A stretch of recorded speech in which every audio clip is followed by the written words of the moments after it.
Alright, what's going on, guys? Trev back again, here to bring you another video. This one's going to be doing a video review for The Walking Dead Season 3, Episode 3, which is called Walk With Me.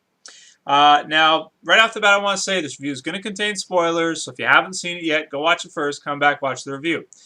Okay, cool. So this is the first episode of The Walking Dead television series that we have seen that does not feature Rick or any member of his immediate group. This does not even have one scene with Rick or anybody else that's involved with him because Andrea has been separated now for, what did she say, 6 or 7 months or so. So, the story is completely based around, other characters in that world and not around Rick's group and has nothing to do with them at this point. So, in terms of how I felt about the episode, I thought this was one of the best episodes of The Walking Dead ever, especially the ending. What I love so much about it is that they're actually taking the storyline from the comic books and they're making it even better, a lot better, to the point where they actually had me guessing halfway through as we're getting to know the governor, and we're kind of like, I'm kind of like sitting here thinking like, okay, so in the TV series, is he going to be like a good guy? Because he sure as hell seems like it. He says all the right things. He looks clean.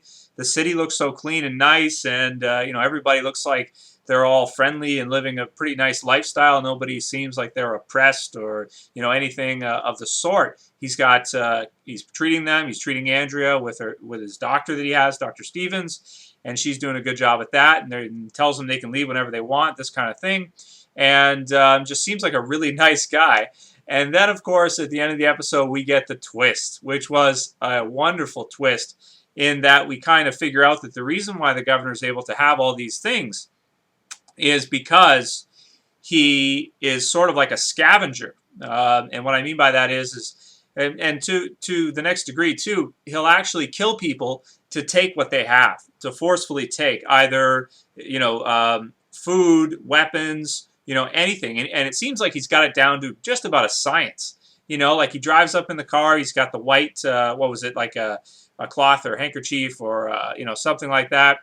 Comes out, seems like he's all nice, says the right things to make you think like, oh yeah, he is a real nice guy. And then it just turns and all you hear is just the gun. He pulls out his gun, shoots, and all the gunshots just start roaring in against the surviving Marines, which was just, man, really cool. And then, of course, the ending, when he goes into his special little locked up room, sits down, and he's got the fish tanks just full of the people's heads. I was like, oh, man, that's awesome. Again, of course, giving us sort of like that tie back into the comic book, letting us know that it is kind of the same character, even though he, is quite a bit different, at least in my opinion. In the comic book series, the governor does, too, also put on a certain, facade for the people in his community, and they don't know a lot of what he's about. But in here, he doesn't seem like he's really cruel to people that survive for the most part, at least not with Andrea and Michonne. Now, that could just be because they're females and because he thinks that, and they're both in good shape and everything, that maybe he likes Andrea and maybe he'll try to get with her. It seems like that. And then maybe Michonne, he thinks that she could be good with her sword, or, as long as she can be controlled, he probably won't try to kill her. I'm interested to see if in the next couple episodes, if he actually will let them leave, because I don't think he will. He seems like it, but he's trying to sort of convince them with how nice the community is and everything to stay and make it seem like they have the option. But when they actually go to do it, I don't know if he's actually going to let them do it. I think it'd be interesting, too, if Michonne decides to leave and Andrea decides to stay. Or maybe because Andrea decides to stay, Michonne will also say, okay, fine, I'll stay too then, or whatever. That type of thing. Also very cool at the beginning of the episode, right when it starts off, they show the preview. Or not the preview, but like previously on The Walking Dead, and it shows Merle like right off the bat. I was like, yes, this is awesome.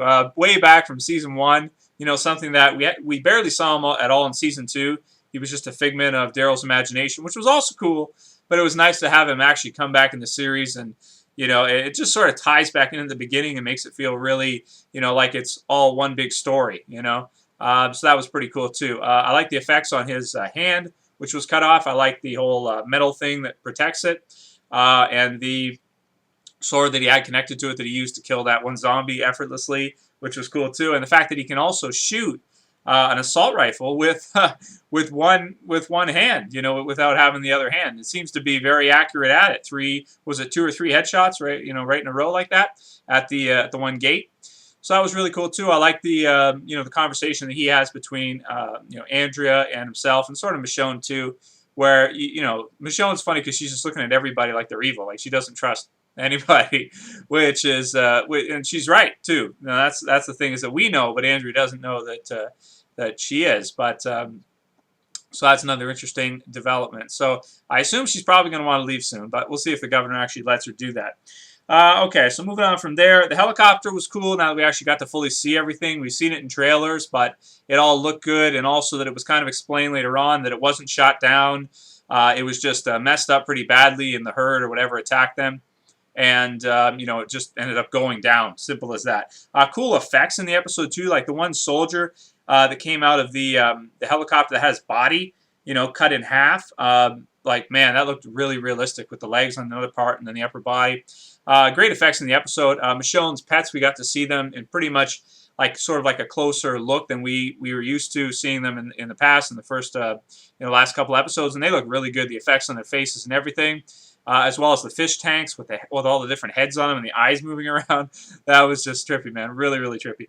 Great acting by David Morrissey playing the governor. I really feel like he's going to be a really cool governor. Totally, it seems a lot different from the comic books. Maybe it's just his physical appearance, but I like him a lot better than the governor in the comic books. The governor in the comic books, he's kind of more hard to believe that he would be able to put on that kind of a facade, because he's kind of really grungy looking and stuff. He doesn't look clean, but David Morrissey looks really clean and well kept and everything. And that's why it seems like he can be that charming type guy that you would never really expect, or most people in the community would never really expect that he's doing the things he's doing. At the end of the episode, he comes back and he gives a speech out of nowhere, talking about their sacrifice and how well everyone's got it and everything like that. You can just see how charismatic he is as a leader and all these types of things.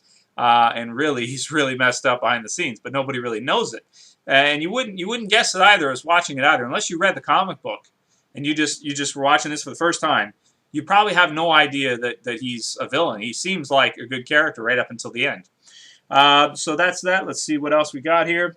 Michonne killing her pets, that was a cool scene too, and also her not wanting to talk about it, also not wanting to discuss it with anybody, even Andrea, even for all those months that that she was with her. She just kind of seems really, really messed up after whatever she's been through. And we don't know all the details of what Michonne has been through in the TV series at this point.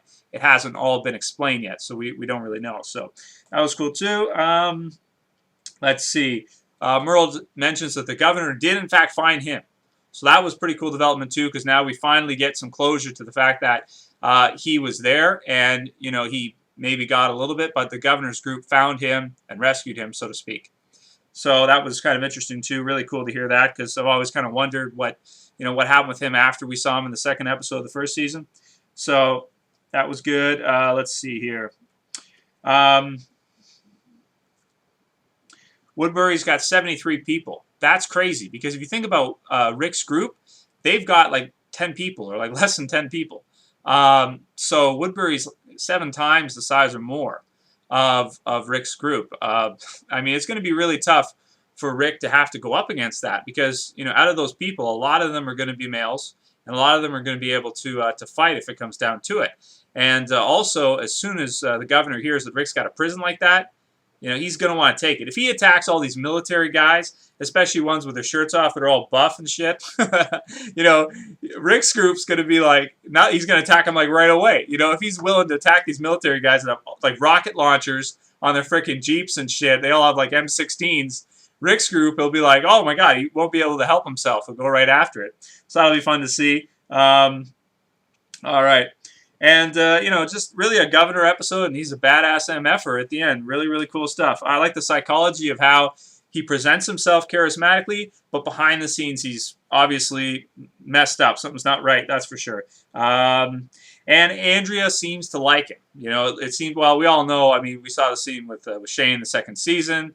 Andrea's a crotch grabber. It's just how it is. So watch out, Governor, because there may be some crotch grabbing action in the near future, and also that he's a womanizer. We get to see him walk into the room. There's like some other lady there in the town who I think was giving them the tour at the beginning.